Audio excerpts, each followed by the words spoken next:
I get all the hate. I get call me a loser, all that shit. Your boy fucked up.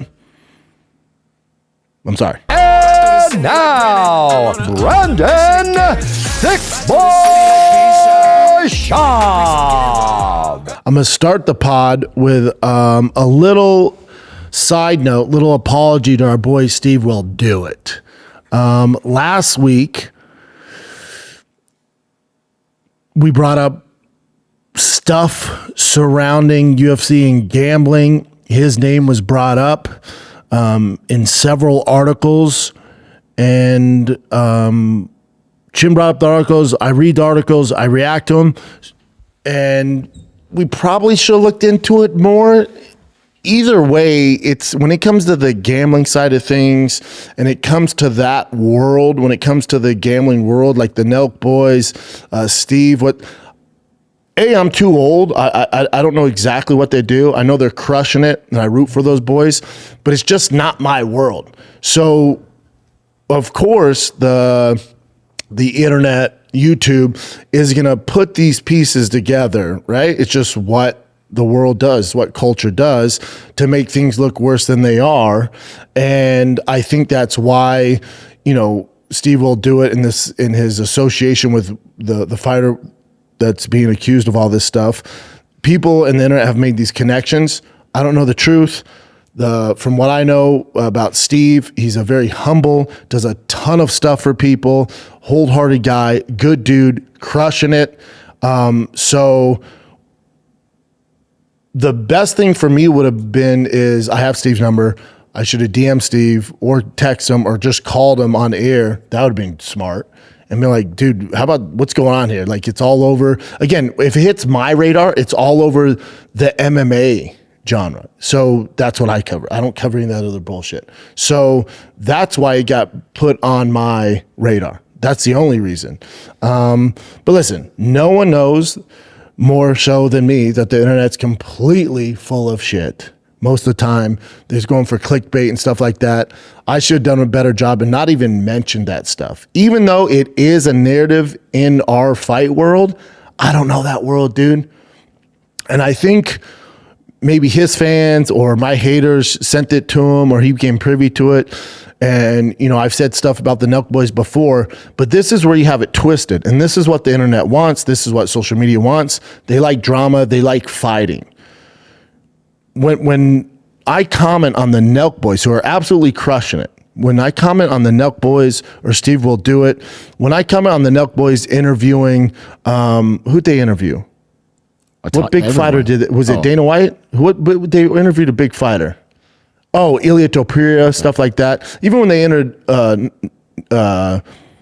whoever it is in the UFC space, when I say, man, I wish they would let a Luke Thomas, a Ariel Helwani have this access, or a Pete Carroll, or Chuck Mendenhall, or some of the actual journalists from our space.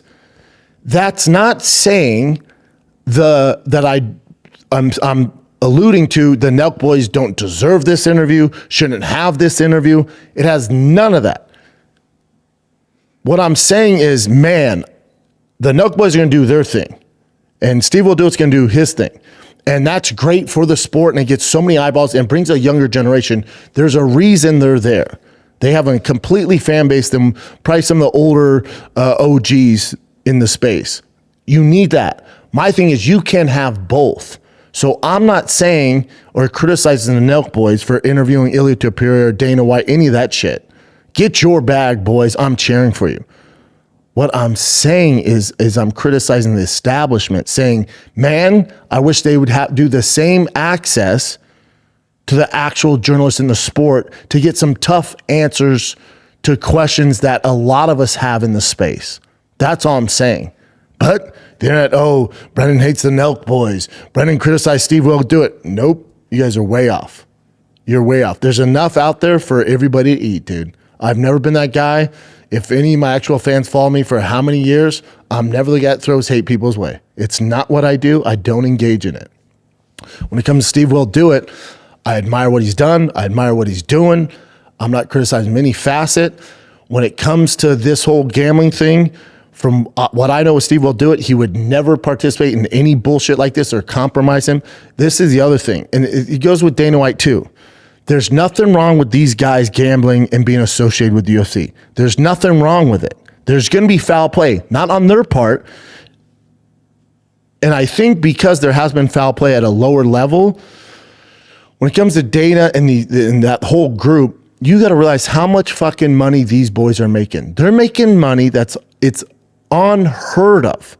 So if you think a guy like Steve Will Do It, Dana White, insert any of these big boys in the space, if you think they're going to risk their entire business on an undercard fighter, whether it's buying them a house, any of the shit, you don't know these gentlemen. They didn't get to where they're at and accumulate the wealth that they've accumulated by doing bullshit like that. There's no way. So just off the bat, when I see, oh, Steve did this or Dana did, insert this, and buddy, that's a fun narrative and we'll get clicks online. But those gentlemen didn't get to where they're at in life by doing dumb shit like that.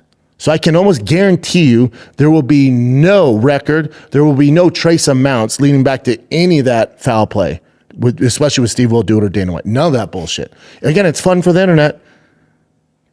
I get how the internet works. I definitely should have done a better job knowing Steve and knowing what he does for people and stuff like that.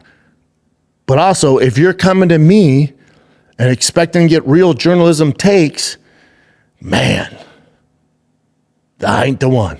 I'm just not the one. I get on here, I talk a lot of shenanigans, I have a good time, I know the sport pretty fucking well. That's it, man. You know, that's it. And real quick, just take a little bit off your plate.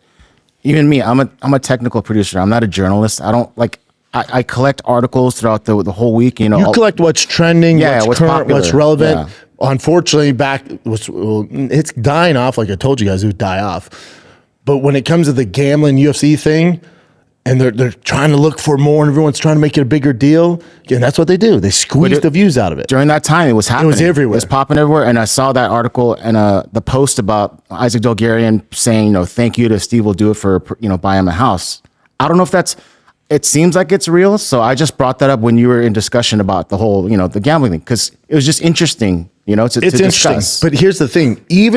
I'm not saying he did. Let's say some of these articles, whoever the fuck's posting that he bought him a house, that doesn't mean that there's illegal behavior going on. Steve has bought a lot of people houses. And that's dope. Steve's bought a lot of people cars. He bought Dana White a car. So do we think because he bought Dana a car, him and Dana are in cahoots together and doing this illegal gambling? No. So if you go back over Steve's career and seeing how many gifts, cars, houses, you're going to realize this is a pretty typical thing what he does. And this Dolgarian's a struggling fighter. It doesn't surprise me that he might have bought him a house that has nothing to do with Dolgarian down the road getting in trouble for illegal gambling. It just so happens that in 2024, that's when this shit happened. It's a coincidence. That's all there is. Knowing Steve Will Do It, you don't realize how much fucking money this kid is making. It wouldn't make any sense. It's fun for clicks and all that. And Steve, you on his rant, call me lose up. I get all that, dude. I'm 41. That stuff doesn't bother me. I deserve it. That's my bad for fucking up. I can't promise it won't happen again. When it comes to you, it won't happen again. I will promise you I make more mistakes. This will be this is one of 3 podcasts a day. I try to come up with a ton of content. I talk a lot of shit. I will make mistakes, brother. It does happen. But the rant and all that stuff, I get it. And he can attest this. All I've done is like, all good, man. I'll take it. I apologize, dog. Fucked up. It's not fair to you, So that's it. That's it from my side. My bad, brother. My bad. I get how the internet can put these pieces together. I should know better. No one deals with more hate than me. I get it, dude. There's a lot of bullshit out there. It's not fair to him, Dana, the Nelk boys, none of that stuff. And don't get twisted. Just because I say when the Nelk boys get this access, which they have, right? They're business partners, stuff like that. I'm not saying they don't deserve it. I'm not saying they're not the best for the job. All I'm saying is, as a hardcore guy who fought in the UFC for a long time, who's been around the game, all I'm saying is I think it would do the sport so much service by allowing guys like Luke Thomas, Ira Hawani, Chuck Mendenhall, all these guys, Ben Folks, all these actual journalists access to the big dogs, because that door and that window has been closed for years, and I just think it's an incredible mistake. But I do think you can have both. That's all I'm saying. You don't want one too much of either.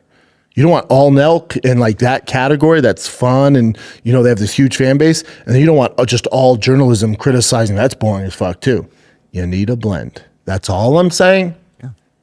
Is that ever going to happen? Probably not. So it's not even, I'm wasting my fucking energy right now. That's all I'm saying. But to wrap all this up, Steve, my bad, brother. Love you. I get all the hate. I get call me a loser, all that shit. Your boy fucked up. I'm sorry. That's it. Let's move on.